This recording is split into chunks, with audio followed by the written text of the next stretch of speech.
সবাইকে আমন্ত্রণ জানাচ্ছি গপ্প আর যুক্তিতক্কের আরও একটি পর্বে। আজকে আমরা পড়লাম ঈশ্বরচন্দ্র বিদ্যাসাগরের প্রত্যুপকার। আজকের গল্পে আমরা যেই দুই ক্যারেক্টারের কথোপকথন শুনলাম সে ব্যাপারটা নিয়ে আমরা একটু আলোচনা করতে চাই। রাজ, আপনি যদি আপনার অভিমত ব্যক্ত করেন যে আসলে এই দুই চরিত্রের মধ্যে কি বৈশিষ্ট্যগুলি আসলে আপনাকে সবচেয়ে আকৃষ্ট করেছে?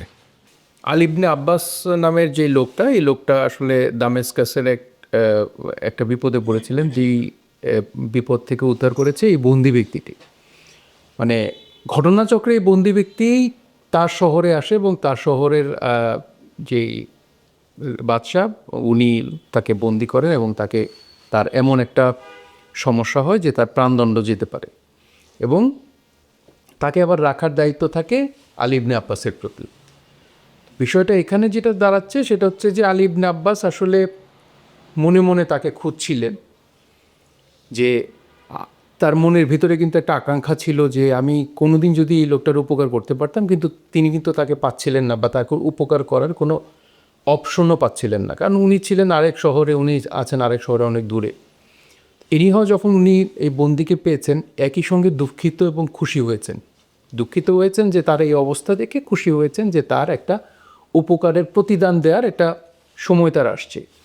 এবং ওই লোকটা যে আসলে একজন সৎ লোক, একজন মহৎ মানুষ, সেটা কিন্তু গল্পের একটা ছোট্ট জায়গায় সেটা প্রকাশ পেয়েছে। সেটা কি, ওই লোকটা যখন বলে, আলী ইবনে আব্বাস যখন বলে যে আপনাকে ছেড়ে দেওয়া হলো, আপনি চলে যান, আমি এই আপনার দায়িত্ব নিব, দরকার হলে আমার প্রাণ দিব।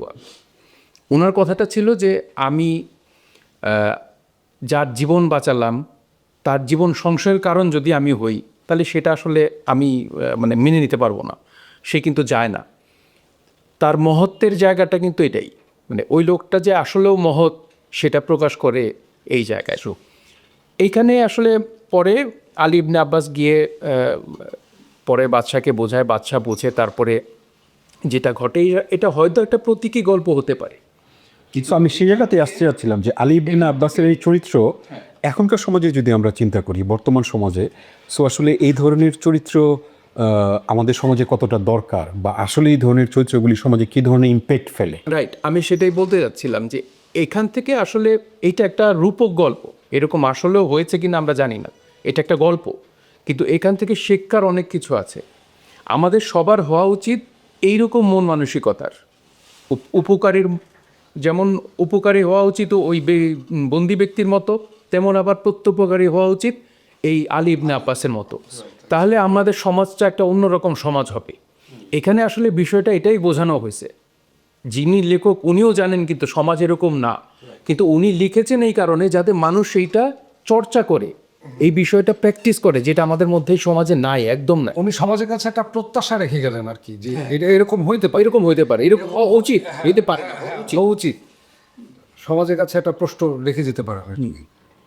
তৃষার কাছে যদি জিজ্ঞেস করি যে এই যে যেই ক্যারেক্টারগুলো আমরা দেখলাম, আলী ইবনে আব্বাসের যে চরিত্র, বন্দির প্রতি তার যেই সহানুভূতিশীল আচরণ, এবং যেই কারণে সে নিজের জীবন বিপন্ন হওয়ার একটা চান্স তৈরি হতে পারে, তারপরেও সেই রিস্কটা নিয়েছে এবং খলিফার কাছে এটা উপস্থাপন করেছে। সো এই ধরনের চরিত্র আসলে আমাদেরকে কি শিক্ষা দেয়? এই ধরনের চরিত্র আসলে আমাদেরকে যেই শিক্ষা দেয় সেটা হচ্ছে মানে উদার মনের পরিচয় তো অবশ্যই, সেই সাথে সাথে বিচক্ষণতা। কিন্তু সমস্যা হচ্ছে যে শিক্ষা আমরা গ্রহণ করি, সে শিক্ষা তো আমরা কাজে লাগাই না। যদি এই মানে আমরা ছোটবেলা থেকে যে ধরনের গল্পগুলো বা চরিত্রগুলো পড়েই হচ্ছে আমরা বড় হয়েছি, বড় হওয়ার পরে যদি সেটাকে আমরা সেই শিক্ষাটাকে কাজে লাগাই, তাহলে আমার বিশ্বাস যে বিনা অপরাধে কেউ হচ্ছে শাস্তি পাবে না, সাজা ভোগ করবে না। আসলেই তাই। আমরা আসলে যেই গল্পটা পড়লাম সেখানে আসলে আমরা আলী ইবনে আব্বাসের যেই চরিত্রটা দেখলাম, সে তার সেই উপকারের কথা আসলে ভুলে যায়নি। সো এখানে খলিফা একটা খুব গুরুত্বপূর্ণ ভূমিকা পালন করেছে। যখন আলী ইবনে আব্বাস গিয়ে পুরো ঘটনাকে খলিফাকে বলল এবং খলিফাও জিনিসটা মেনে নিলেন, আমার মনে হয় এটাও একটা গুরুত্বপূর্ণ ব্যাপার। যখন আসলে আপনি গুরুত্বপূর্ণ দায়িত্বে থাকেন, তখন আপনার মানে আপনার নিচে যারা কাজ করছেন তারা যে কথাটা বলছেন সেটা আসলে আপনার জন্য সঠিক দায়িত্ব পালনে বা সঠিক সিদ্ধান্ত নিতে সাহায্য করে। এই ক্ষেত্রে আমরা তাই দেখি, খলিফা আসলে আলী ইবনে আব্বাসের কথা মেনে নিয়েছেন এবং বন্দিকে রিলিজ করেছেন। সো খলিফা চরিত্রে আপনি কণ্ঠাভিনয় করেছেন, আপনি যদি খলিফার চরিত্রটা নিয়ে একটু বলেন রিয়াদ ভাই। খলিফা আমরা জানি তো সবসময় খলিফাকে যদি ধরি সেটা বিচারক এক প্রকার, মানে সে হচ্ছে সঠিক বিচারটা করে। এখানেও একজন বিচারকের, এখানে যদি দেখেন মানে খুব সূক্ষ্মভাবে ঈশ্বরচন্দ্র বিদ্যাসাগর বিচার ব্যবস্থাটার একটা ইঙ্গিত দিয়ে গেছেন যে আসলে আমাদের বিচার ব্যবস্থাটা কি হওয়া উচিত। সবসময় রুল অফ রেজুলেশন বা আমার আইনে যা ধারা আছে সেই অনুযায়ী গেলে আসলে সম্ভব না। যদি ধরি এই যিনি বন্দী, আমি জানি না তিনি কি অপরাধ করেছেন, সে কিন্তু অপরাধে দোষী এবং তার প্রাণদণ্ড নির্ধারিত, তার মানে তার বিচার কার্য সম্পন্ন। সেখান থেকে তা যখন বলা হইল যে সে আসলে এরকম একটা লোক, যখন আলী ইবনে আব্বাস বলল যে সে এরকম ন্যায়পরায়ণ, তাকে আমি ছেড়ে দিয়েছি, তারপরও সে যেতে চাচ্ছে না, কারণ সে চলে গেলে আমার উপরে সেই দায়ভারটা পড়বে এবং আমার প্রাণদণ্ড হবে। এইরকম একটা মানবিক জায়গা থেকে বন্দি কিন্তু চলে গেল না। তখন খলিফা কি করলেন, তার বিচারের কাঠামোটাকে চেঞ্জ করে মানবিকতাটাকে সামনে এনে বিচার কার্যটা সম্পন্ন করলেন। কিন্তু আমাদের দেশে কি হচ্ছে, আমাদের দেশে না মানে বিচার ওভারঅল বিচার ব্যবস্থা কি হচ্ছে যে যা ল আছে তাই। যদি আমরা দেখি যেমন আমাদের এখন বর্তমান বিচার ব্যবস্থা আছে কি যে আপনার সচক্ষে দেখা লাগবে, মানে আই উইটনেস লাগবে। টিভিতে আমরা দেখছি বিশ্বজিৎকে কুপিয়ে হত্যা করা হচ্ছে, সব মিডিয়ায় দেখলাম, তারপরও দিন শেষে কী হলো, আই উইটনেসের অভাবে বিচার কার্যটা সম্পন্ন হলো না, মানবিকতাটা ধ্বংস, মানে এখানে লুজ হয়ে গেল। কিন্তু এইভাবে যদি মানে এইখানে এই গল্পটার অনেকগুলো দিক আছে, সৎ, ন্যায়পরায়ণ, পরোপকারী, কিন্তু বিচার ব্যবস্থাটার একটা ইঙ্গিত কিন্তু ঈশ্বরচন্দ্র বিদ্যাসাগর দিয়ে গেছেন।